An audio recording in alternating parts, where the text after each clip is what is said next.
Bismillahirrahmanirrahim. Assalamualaikum warahmatullahi wabarakatuh. Alhamdulillahi rabbil alamin. Wabihi nasta'inu ala umuri dunya waddin. Sallallahu ala nabiyyina Muhammadin wa ala alihi wa sahbihi ajma'in. Amma ba'd. Kita panjatkan puja dan puji syukur kehadirat Allah Tabaraka wa Ta'ala.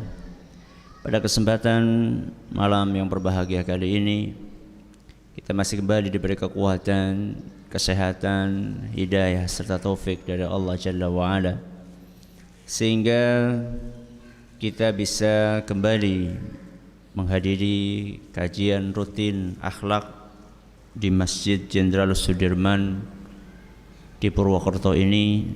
Kita berharap semoga Allah Tabaraka wa Ta'ala berkenan untuk melimpahkan kepada kita semuanya ilmu yang bermanfaat, sehingga bisa kita amalkan sebagai bekal untuk mengharap kepada Allah Jalla wa Ala. Allahumma amin. Salawat dan salam semoga senantiasa tercurahkan kepada junjungan kita Nabi besar Muhammad sallallahu alaihi wasallam, kepada para sahabatnya, keluarganya dan umatnya yang setia mengikuti tuntunannya hingga akhir nanti. Para hadirin dan hadirat sekalian yang kami hormati, dan juga segenap pendengar Radio Insani 102.2 FM di Purwokerto, Purbalingga, Cilacap, Banjarnegara dan sekitarnya, serta para pemirsa Yufi TV yang semoga senantiasa dirahmati oleh Allah Azza wa Jalla. Pada pertemuan terakhir kita sudah membahas tentang adab di dalam mengucapkan salam. Kita sudah ambil berapa adab? Berapa? 3. Ya, kemarin kita sudah pelajari 3 adab. Masih ingat? Kalau nggak nulis ya sulit. Yang nulis aja lupa, apalagi yang nggak nulis. Makanya latihan ngajinya jangan jiping. Apa jiping? Ngaji kuping. Nah, kita ini bukan seperti Imam Syafi'i. Imam Syafi'i itu dengar sekali langsung hafal, baca sekali langsung hafal. Kita ini imam apa? Imam masbuk. Kita ini bukan Imam Syafi'i ya, jadi nulis ya, ditulis. Yang pertama saat itu kita sampaikan adab atau etika salam. Yang pertama, sangat dianjurkan untuk menebarkan salam. Ini yang pertama. Yang kedua, adabnya adalah bersegera untuk mengucapkan salam. Begitu ketemu siapa yang dahulu, dialah yang lebih dekat dengan rahmatnya Allah Subhanahu wa Ta'ala.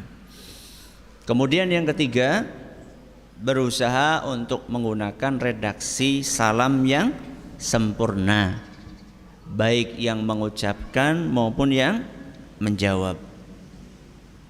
Dan ini kita sudah sampaikan dalil-dalilnya dari Al-Quran maupun hadis Nabi SAW. Dan khusus untuk yang ketiga, yaitu berusaha menggunakan redaksi yang sempurna saat mengucapkan salam maupun menjawab, kita akan sempurnakan pembahasannya pada kesempatan kali ini. Kita sudah sampaikan bahwa di dalam surat An-Nisa ayat 86, dalam surat An-Nisa ayat 86, Allah memerintahkan kita untuk menjawab salam dengan redaksi yang lebih sempurna, di mana Allah berfirman, wa idza huyyitum bi tahiyyatin fahayyu bi ahsana minha aw rudduha. Kalau kalian disalami, maka balaslah salam itu dengan yang lebih sempurna, atau minimal jawablah dengan redaksi yang sama. Jadi kalau misalnya ada orang mengucapkan assalamualaikum, maka sebaiknya kita tambahi jawabannya dengan Waalaikumsalam warahmatullah misalnya. Kalau misalnya ada orang yang mengucapkan Assalamualaikum warahmatullah, maka kita jawab Waalaikumsalam warahmatullah wabarakatuh. Timbul pertanyaan. Apa pertanyaan itu? Kalau yang mengucapkan salam komplit. Komplit gimana Ustaz? Kalau yang salam sama kita mengucapkan Assalamualaikum warahmatullahi wabarakatuh. Gimana jawabnya? Saya tanya dulu. Pertanyaan ini muncul nggak di benak panjenengan pada pertemuan yang lalu? Muncul? Belum? Munculnya kapan? Sekarang setelah saya sebutkan. Ini ternyata sudah dibahas oleh para ulama kita. Ya. Kalau misalnya ada orang mengucapkan salam sempurna, Assalamualaikum warahmatullahi wabarakatuh, apakah kita jawabnya juga sama? Waalaikumsalam warahmatullahi wabarakatuh. Apa boleh kita tambahi? Misalnya Waalaikumsalam warahmatullahi wabarakatuhu wa maghfiratuhu, apalagi gitu, tambahi gitu kan. Apakah boleh seperti itu? Menurut sahabat Nabi sallallahu alaihi wasallam, Ibnu Abbas radhiyallahu anhuma dan juga menurut Ibnu Umar radhiyallahu anhuma, menurut dua orang sahabat Nabi SAW ini, sebagaimana dinukil oleh Imam Ibnu Abdul Barr, menurut mereka tidak perlu. Menurut mereka cukup kita membalas seperti ucapan tersebut. Jadi kalau ada orang mengucapkan salam Assalamualaikum warahmatullahi wabarakatuh, maka cukup kita menjawab apa? Waalaikumsalam warahmatullahi wabarakatuh. Titik. Bahkan mereka menganggap hukumnya makruh. Gak suka mereka kalau kita tambahi setelah Waalaikumsalam warahmatullahi wabarakatuh kita tambahi redaksi lain misalnya. Mereka gak suka. Tentunya ketika mereka mengeluarkan fatwa seperti itu, tentunya mereka punya alasan. Ya. Apa alasan yang mereka sampaikan? Karena di dalam Al-Quran, tepatnya di dalam surat Hud ayat 73, mereka berdalilkan dengan Al-Quran surat Hud ayat berapa? 73. Di dalam ayat tersebut Allah Subhanahu wa ta'ala menyampaikan pujian kepada hamba-hambanya yang bertakwa, hamba-hambanya yang saleh, cuma sampai wa barakatuhu tok. Jadi di dalam Al-Quran ayat yang tadi saya sampaikan, surat apa tadi? Hud ayat berapa? 73. Di situ ketika Allah menyampaikan pujian kepada hamba-hambanya yang saleh, Allah Subhanahu wa ta'ala cuma sampai wa barakatuh. Bunyi ayatnya bagaimana? Rahmatullahi alaikum wa barakatuhu. Rahmatullahi alaikum wa barakatuhu. Maaf, rahmatullahi wa barakatuhu alaikum ahlal bait. Semoga rahmat Allah dan keberkahan atas kalian wahai ahlul bait. Ya, wahai keluarga. Ini disebutkan dalam surat Hud ayat 73. Jadi pujian Allah di situ cuma stop sampai wa barakatuhu. Maka menurut Imam Ibnu Abbas dan juga Ibnu Umar radhiyallahu anhum, lebih baik kita mencontoh apa yang sudah dicontohkan oleh siapa? Oleh Allah Subhanahu wa ta'ala. Barangkali ada perbedaan pendapat di sini para ulama, akan tetapi saya cenderung kepada pendapat ini. Jadi kalau ada orang mengucapkan salam sampai wa barakatuhu, maka kita pun juga menjawabnya sama sampai wa barakatuhu. Ini sekedar untuk melanjutkan poin yang ketiga. Pada kesempatan kali ini kita akan membahas poin yang keempat dan yang kelima. Dua adab insyaallah di antara adab salam. Adab yang keempat di antara adab salam adalah disunnahkan untuk mengulangi ucapan salam sampai 3 kali. Adab yang keempat, disunnahkan untuk mengulangi salam sampai berapa kali? 3 kali. Bila, belum rampung ya, bila yang disalami banyak. Bila yang disalami banyak, atau kita merasa ragu yang disalami ini dengar atau tidak. Saya ulangi. Adab yang keempat, disunnahkan untuk mengulangi ucapan salam berapa kali? 3 kali. Kapan? Bila mana yang disalami jumlahnya banyak, atau kita ragu yang disalami ini dengar atau tidak. Dalilnya apa?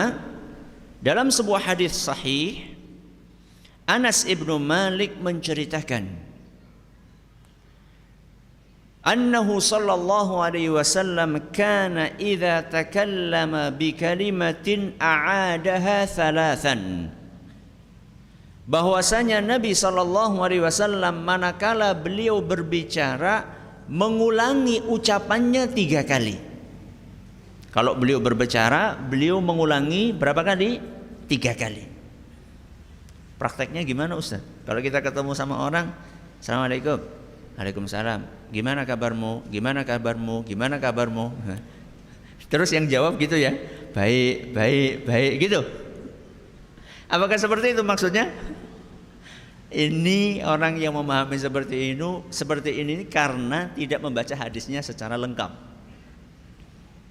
Kalau dia baca hadisnya lengkap, tidak akan memahami seperti itu. Nanti kan kalau kayak gitu, nanti saya setiap ngomong saya harus mengulangi 3 kali. Ya. Saya harus mengulangi 3 kali. Saya harus mengulangi 3 kali. Jadi setiap saya ngomong diulang-ulang gitu. Enggak seperti itu. Maka redaksi hadis yang tadi saya bacakan secara sempurna, kana idza takallama bi kalimatin a'adaha thalathan hatta tufhama anhu.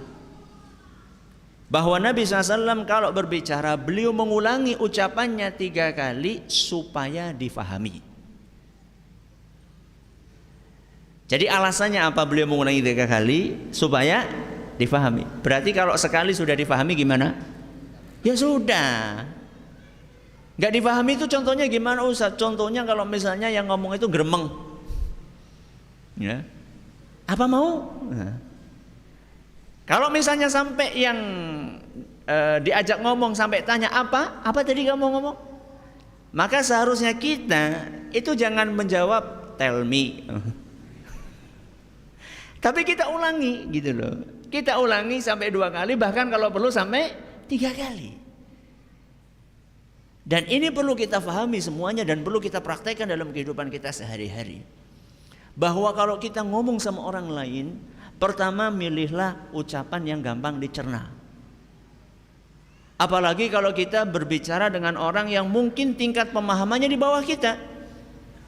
Maaf ini, ya guru ngomong sama siapa?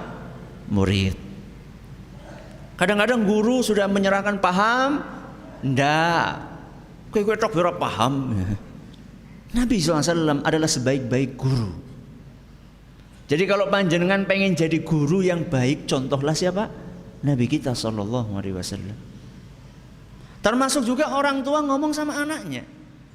Kadang-kadang orang tua ini menganggap anaknya ini seperti dia pengetahuannya, sehingga ketika bicara sama anaknya, dia nggak bisa memilih bahasa yang kira-kira bisa nyantol di benak anaknya. Dia pikir dia udah pakai bahasa-bahasa istilah keren-keren, ya. Dia nasihati anaknya dengan bahasa-bahasa yang si apa tadi itu, emansipasi. Kemudian, Dek, nak, kamu tuh kalau dalam kerja di rumah ini kan harus ikut berpartisipasi. Anaknya domblong. Apa Pak? Apa Bi? Apa Bu? Apa Mi? Masa sih kamu nggak paham? Partisipasi itu loh. Bapaknya juga bingung, apa sih ya partisipasi? Jadi Nabi SAW itu kalau bicara pakai bahasa yang gampang dicerna. Itu pun Kalau sampai yang diajak bicara itu nggak paham, beliau Shallallahu Alaihi Wasallam dengan tulus, dengan ikhlas, rela untuk mengulangi apa yang beliau sampaikan sampai 3 kali. Ini potongan hadisnya. Jadi kita bicara tadi. Kita sedang membicarakan bagaimana Nabi SAW berbicara. Kelanjutan hadisnya, wa idza ata ala qaumin fasallama alaihim sallama alaihim thalatha. Dan Nabi SAW kalau mendatangi suatu kaum dan beliau mengucapkan salam, maka beliau akan mengulangi salamnya 3 kali. Hadis riwayat Bukhari. Ini dalilnya. Jadi Nabi SAW itu kalau salam 3 kali. Nah sekarang timbul pertanyaan, apakah setiap kita ketemu sama orang kita salam 3 kali? Ya, misalnya kayak tadi ketemu misalnya sama saya atau sama yang lainnya, pas tadi baru masuk assalamualaikum, apakah saya harus assalamualaikum, assalamualaikum, assalamualaikum? Kemudian yang jawab juga waalaikumsalam, waalaikumsalam, waalaikumsalam. Apakah seperti itu? Kita baca keterangan para ulama. Jadi ketika kita membaca hadis Nabi SAW, kita itu perlu memahaminya dengan keterangan para ulama. Karena para ulama itulah yang lebih memahami hadis-hadis Nabi SAW. Makanya nuwun sewu, ada sebagian orang bagus beli Sahih Bukhari, beli Sahih Muslim, beli kitab-kitab hadis, itu bagus. Beli Bulughul Maram, sudah beli belum? Belum juga, kebangetan. Beli Riyadhus Shalihin, bagus. Beli hadis-hadis Nabi, bagus. Akan tetapi jangan lupa beli juga syarahnya. Syarah itu apa? Penjelasan dari hadis tersebut. Dari mana Ustaz? Dari kitab-kitab para ulama. Hampir seluruh kitab hadis yang ditulis oleh para ulama, hampir seluruhnya sudah dijabarkan oleh para ulama sesudah mereka. Sahih Bukhari saja syarahnya itu banyak sekali. Yang paling gede yang ditulis oleh Imam Ibnu Hajar Al-Asqalani, judulnya Fathul Bari. Sahih Bukharinya 1 jilid, syarahnya 15 jilid. Piye? Yang 1 jilid aja belum beli, apalagi yang 15 jilid. Jadi subhanallah ya. Jadi ketika kita baca hadis kayak tadi, kita harus dengar keterangan para ulama apa. Nabi SAW salam 3 kali, maksudnya apa? Para ulama kita seperti Imam Nawawi rahimahullah, Imam Ibnu Hajar Al-Asqalani rahimahullah, mereka menjelaskan bahwa maksud dari Nabi SAW mengucapkan salam 3 kali itu, 1, ketika yang disalami banyak, dan yang salam itu memperkirakan ada sebagian dari yang disalami itu belum dengar. Belum dengar itu bisa jadi karena dia sedang delenger. Delenger itu apa sih bahasa Indonesianya? Apa? Meleng. Meleng bahasa Indonesia? Baru tahu saya. Bahasa Betawi, bahasa Indonesia. Lagi meleng, ya wis lah, kalau paham meleng ya sudah. Jadi ketika kayak gini misalnya, pertama kali assalamualaikum warahmatullahi wabarakatuh, ternyata yang jawab cuma 1/3, yang ini masih pada ngobrol gitu. Enggak apa-apa, diulangi. Ya. Supaya yang lainnya dengar, yang lainnya juga ikut jawab. Ini kondisi yang pertama. Atau kondisi yang kedua, kata para ulama, kita mengulangi salam sampai 3 kali kalau misalnya kita perkirakan yang kita salami itu belum dengar. Misalnya gimana Ustaz? Misalnya kita ketemu sama orang, kita naik, misalnya kita masuk ke masjid, kemudian ada orang lagi duduk di situ, kita ucapkan assalamualaikum. Kok kita tidak mendengar dia jawab? Oh, mungkin dia belum dengar. Maka kita ulangi berapa kali? 2 kali. Assalamualaikum. Kok belum dengar juga? Oh, mungkin dia mandan. Nuwun sewu. Mandan kurang pendengarannya. Mungkin kita angkat lagi, assalamualaikum. Kok nggak jawab juga? Sudah, sampai 3 saja. Ya, cukup sampai 3 saja, diulangi 3 kali. Ini adalah kondisi-kondisi di mana kita disunnahkan untuk mengulangi salam berapa kali?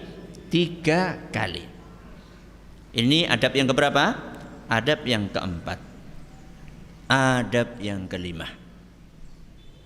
Di antara adab salam adalah disyariatkan untuk mengangkat suara.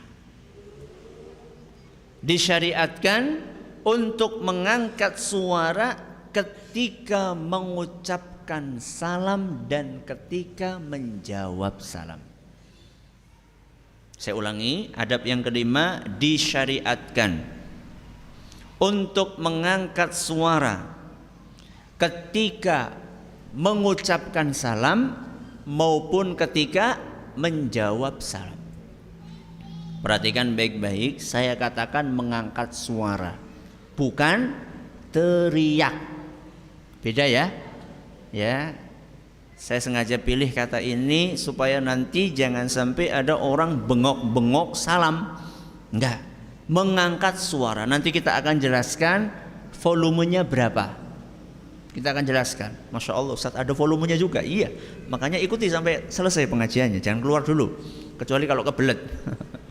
Sudah. Apa landasannya? Sebuah athar. Athar itu adalah perkataan atau perbuatan sahabat Nabi SAW atau para tabi'in. Itulah athar. Jadi kalau ada dengar kata apa? Athar. Athar itu artinya adalah perkataan atau perbuatan sahabat Nabi SAW dan para tabi'in atau tabi'ut tabi'in. Itu istilahnya athar. Kalau perkataan Nabi namanya hadis. Ya, perbuatan Nabi namanya hadis. Kalau ini athar.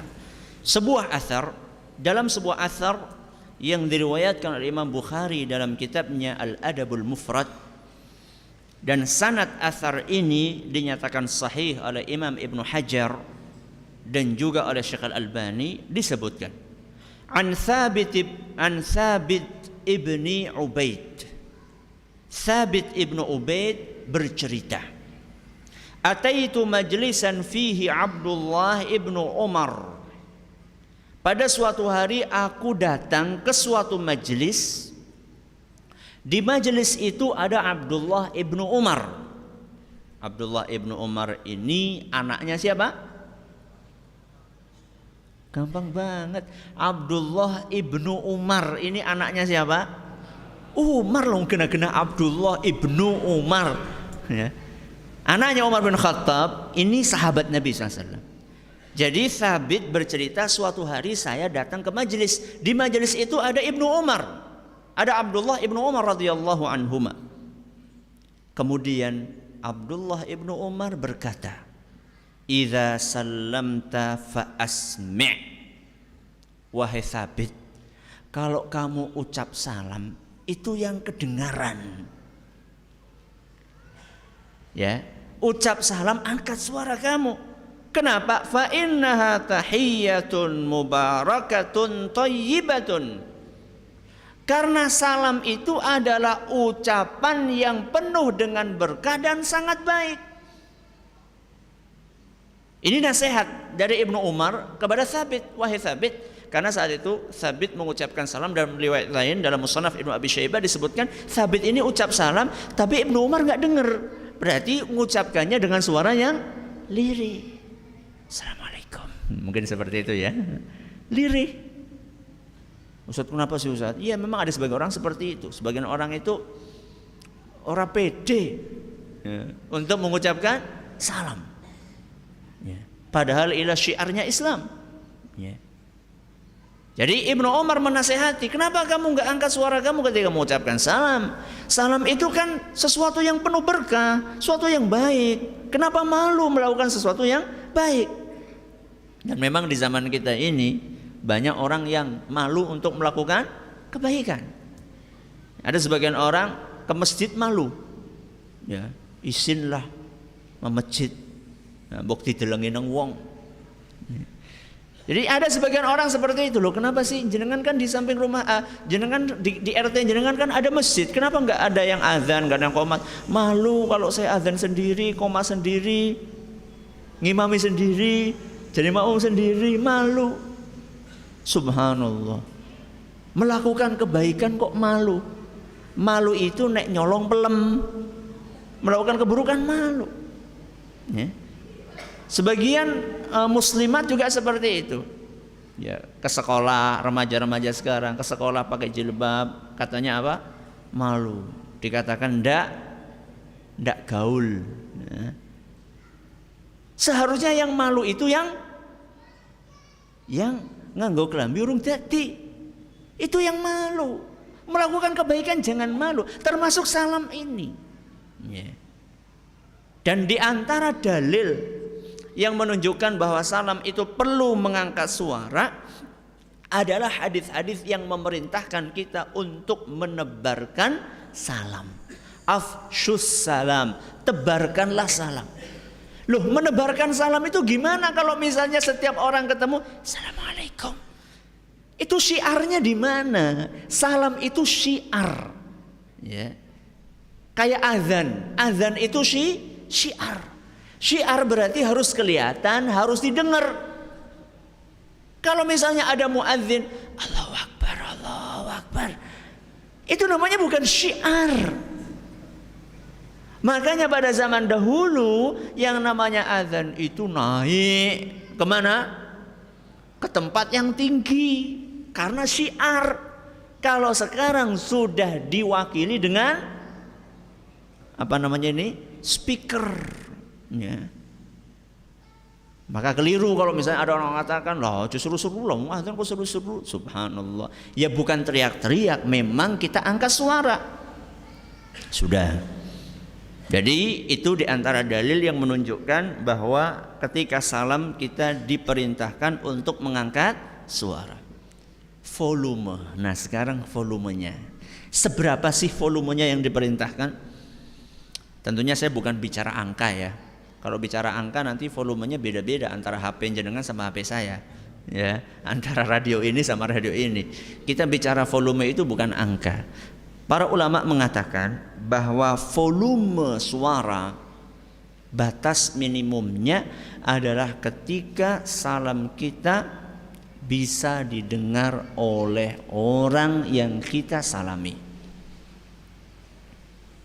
Itu volumenya. Berarti relatif dong Ustadz, relatif. Relatifnya gimana Ustadz? Kalau orangnya di samping kita, ya nggak usah teriak-teriak loh di samping kita. Kecuali nuwun sewu kalau orangnya mandan nuwun sewu budek sih apa ya bahasa Indonesianya? Mandan agak tuli. Nah, agak tuli. Itu enggak apa-apa. Berarti kalau misalnya orang di samping kita dan dia pendengarannya sehat, maka kita cukup Assalamualaikum. Nah, kalau orangnya jauh, ya kalau orangnya jauh masa kita Assalamualaikum, yang nggak dengar Assalamualaikum.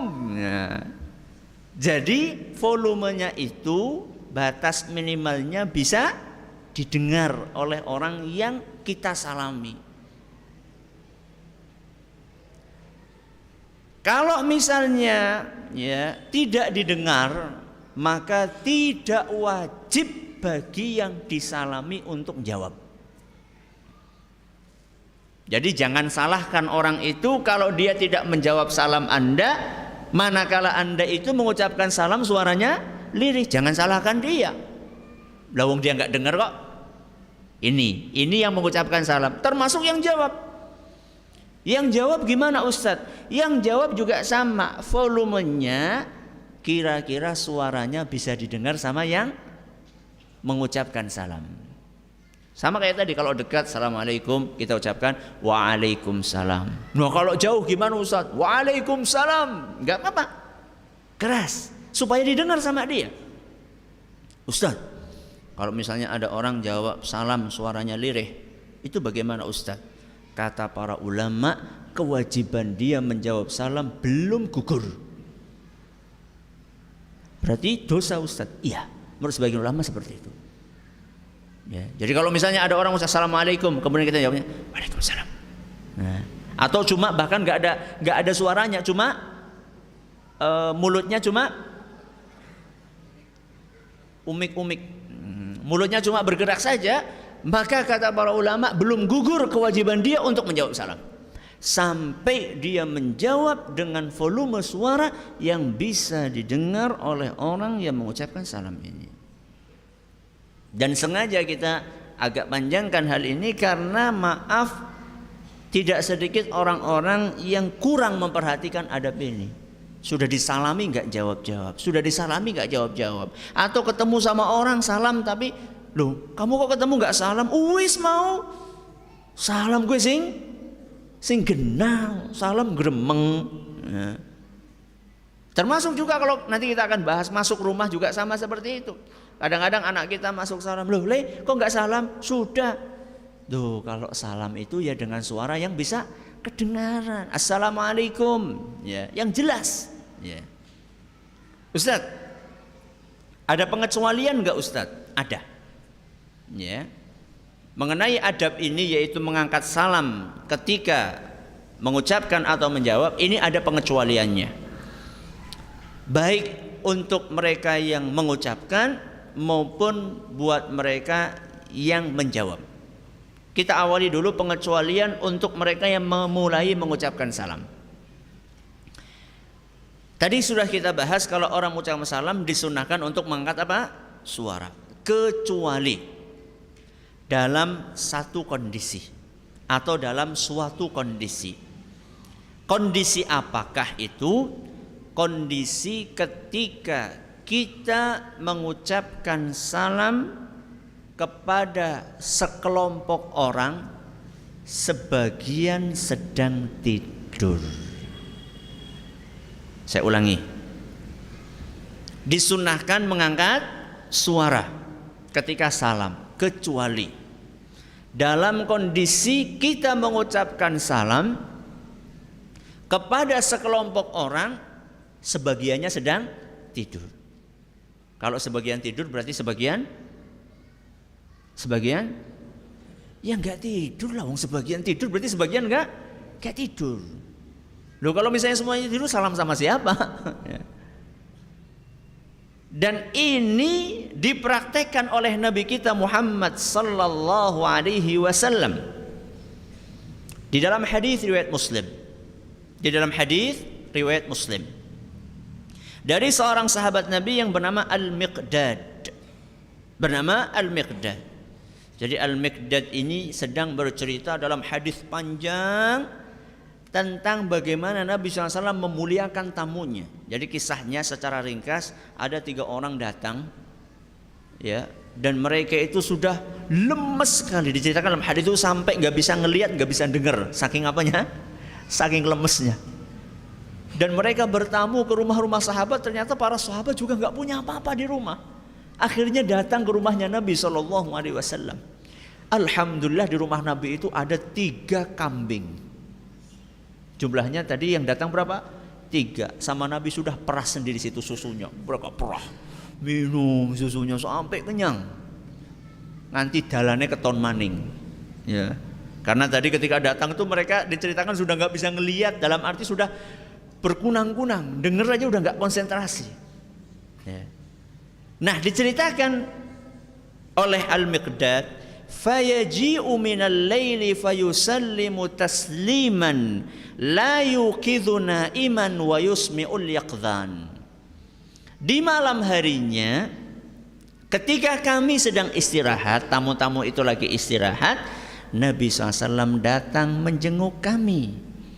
Kemudian beliau mengucapkan salam dengan volume yang tidak membangunkan yang sedang tidur, tapi bisa didengar oleh yang sedang berjaga, yang sedang masih belum tidur juga.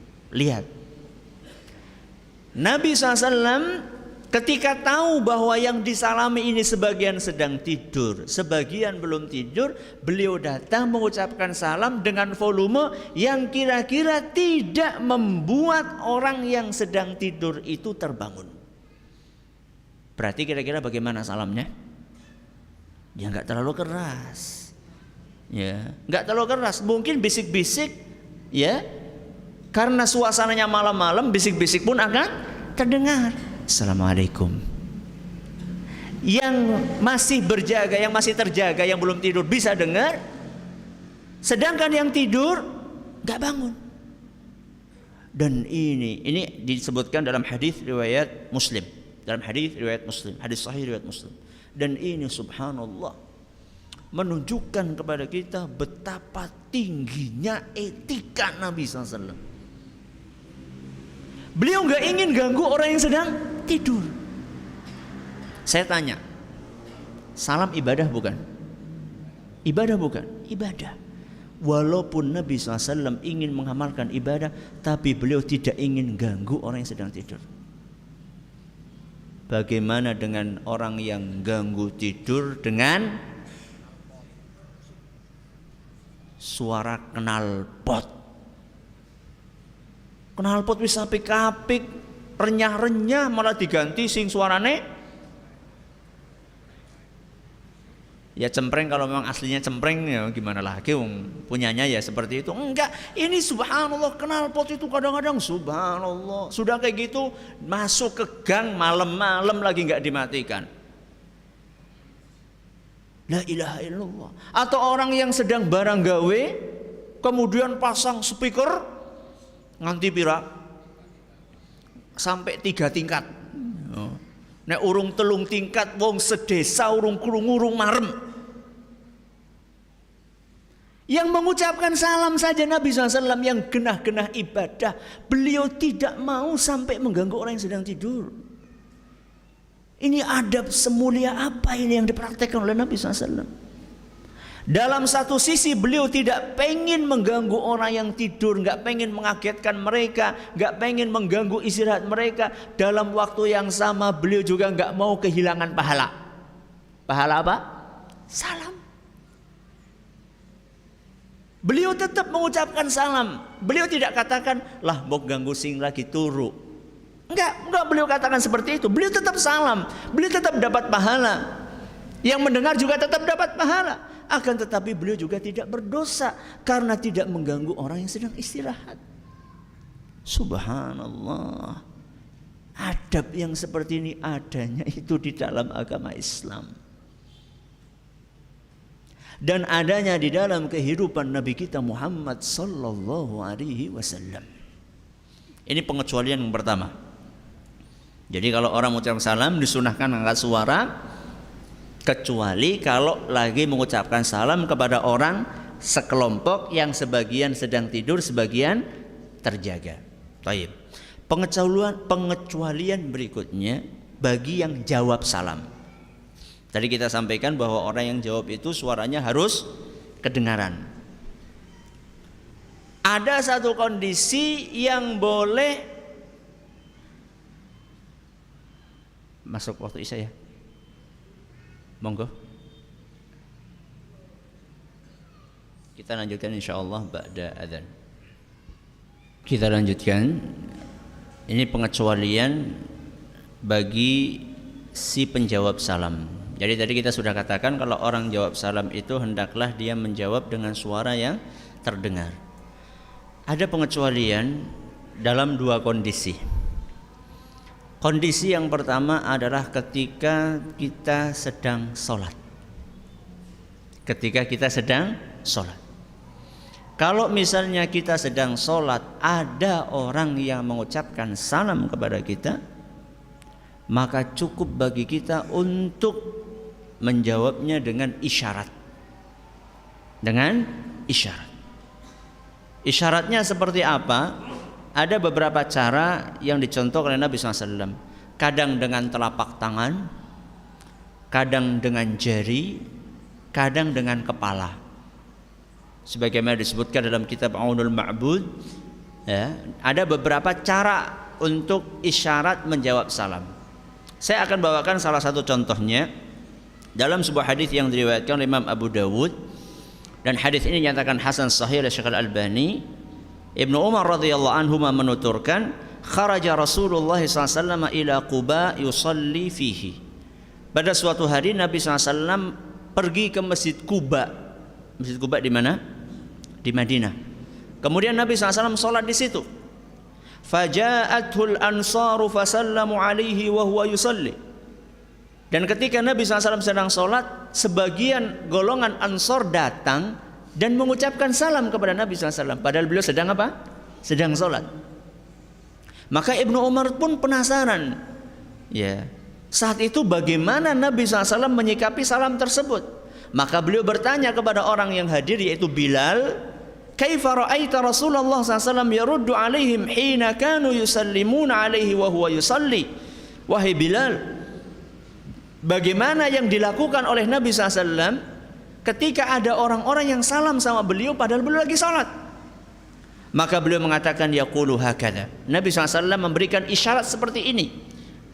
Dicontohkan oleh salah seorang perawi hadis, yaitu Ja'far ibnu Aun, wa basata kaffahu, dengan cara membentangkan jari, telapak tangannya, wa ja'ala batnahu asfal, telapak tangannya di bagian bawah, wa dhahruhu ila fauq, sedangkan punggung telapak tangannya di atas. Gimana itu? Wallahu alam ya, wallahu alam. Mungkin ketika sampai sholat kayak gini saja, sekedar memberikan isyarat. Jadi telapak tangannya di bawah, kemudian punggung telapak tangannya di atas. Dan ini sebenarnya fleksibel. Ya, ini dalam hadis riwayat Abu Dawud nyatakan hasan sahih oleh Syekh Al-Albani. Bisa juga pakai jari, ya. Bisa juga pakai kepala. Saya nggak tahu pakai kepala ini, nggak tahu apa ngangguk-ngangguk apa, nggak tahu saya. Tapi yang jelas di situ disebutkan fleksibel. Intinya adalah ngasih tahu kepada orang yang salam bahwa saya itu sudah dengar salam kamu, gitu loh. Jadi jangan sampai nanti ada orang salam sama kita lagi sholat, waladhdallin amin, waalaikumsalam. Nggak boleh. Jadi Nabi SAW cukup pakai apa? Isyarat saja. Isyarat pakai tangan atau pakai jari atau pakai kepala, itu yang dipraktikkan oleh Nabi SAW. Ini kondisi yang pertama. Kondisi di mana kita sedang sholat. Kondisi yang kedua, ketika kita sedang buang air. Ketika kita sedang buang air, maka saat itu tidak perlu jawab. Bahkan para ulama sudah berijma makruh hukumnya. Ya, makruh hukumnya. Jangankan jawab salam, ngobrol saja nggak boleh. Atau ngobrol saja makruh. Kadang-kadang nih, ya, entah di kos-kosan atau apa, ya, maaf ini, sampingnya kamar mandi, sampingnya maaf WC, ya. Ini satunya lagi mandi, satunya lagi WC, ngobrol. Gimana kabarnya, bro? Baik, bro. Lu lagi di kamar mandi ngobrol, makruh hukumnya. Ya, apalagi jawab salam. Makanya diceritakan dalam sebuah hadis yang diriwayatkan oleh Imam Muslim, Ibnu Umar radhiyallahu anhu menceritakan, anna rajulan marra wa Rasulullah sallallahu alaihi yabul fa sallama alaihi falam yarudda alaihi. Kata Ibnu Umar radhiyallahu anhu, ada seorang lewat di samping Nabi SAW. Saya itu Nabi SAW sedang buang air kecil. Maka orang itu mengucapkan salam, assalamualaikum. Nabi SAW lagi buang air kecil. Falam yarudda alaihi. Nabi tidak menjawab salamnya. Kalau sudah selesai gimana, Ustaz? Kalau sudah selesai buang air, apa perlu menjawab? Disunnahkan setelah buang air wudu jawab. Disunnahkan setelah buang air, kalau pengen jawab wudu baru apa? Jawab. Dan itulah yang dipraktekkan oleh Nabi SAW dalam sebuah hadis yang diriwayatkan oleh Imam Abu Dawud, dan hadis ini dinyatakan sahih oleh Syekh Al-Albani dari seorang sahabat yang bernama Al-Muhajir ibnu Kunfudh. Seorang sahabat namanya Al-Muhajir ibnu Kunfudh. Dia menceritakan annahu atan Nabi SAW wa huwa yabulu fasallama alaihi falam yarudda alaihi hatta yatawadda. Al-Muhajir bercerita bahwa beliau pernah datang kepada Nabi SAW, dan saat itu Nabi SAW sedang buang air kecil. Dan al-muhajir mengucapkan salam kepada Nabi SAW. Akan tetapi Nabi SAW tidak menjawab sampai beliau berwudu. Setelah berwudu baru beliau jawab salamnya. Kemudian perhatikan baik-baik. Lagi-lagi etika. Islam itu agama etika. Tsumma tadzara ilaihi. Kemudian Nabi SAW minta maaf kepada al-muhajir. Kalau menurut kita yang seharusnya minta maaf siapa? Ente nggak tahu apa? Wis gena-gena nang kamar mandi disalami. Itu kalau kita kan. Tapi Nabi SAW, subhanallah, etika yang luar biasa. Nabi SAW minta maaf kepada al-muhajir. Kemudian beliau berkata, inni karihtu an azkurallaha azza wa jalla illa ala tuhrin. Wahai al-muhajir, minta maaf tadi saya nggak segera jawab salam kamu. Maaf, setelah saya buang air kecil, saya wudhu dulu, baru saya jawab salam kamu. Karena aku nggak suka untuk menyebut nama Allah kecuali dalam keadaan suci. Jadi Nabi SAW minta maaf sama orang tadi. Jadi saya itu telat jawab salam kamu bukan apa-apa. Akan tetapi karena saya itu setiap berzikir saya pengen dalam keadaan suci. Salam zikir atau bukan? Zikir. Ya, salam itu adalah bagian dari zikir kepada Allah Subhanahu wa taala. Lihat bagaimana Nabi SAW luar biasa yang namanya etika yang diajarkan oleh Nabi SAW.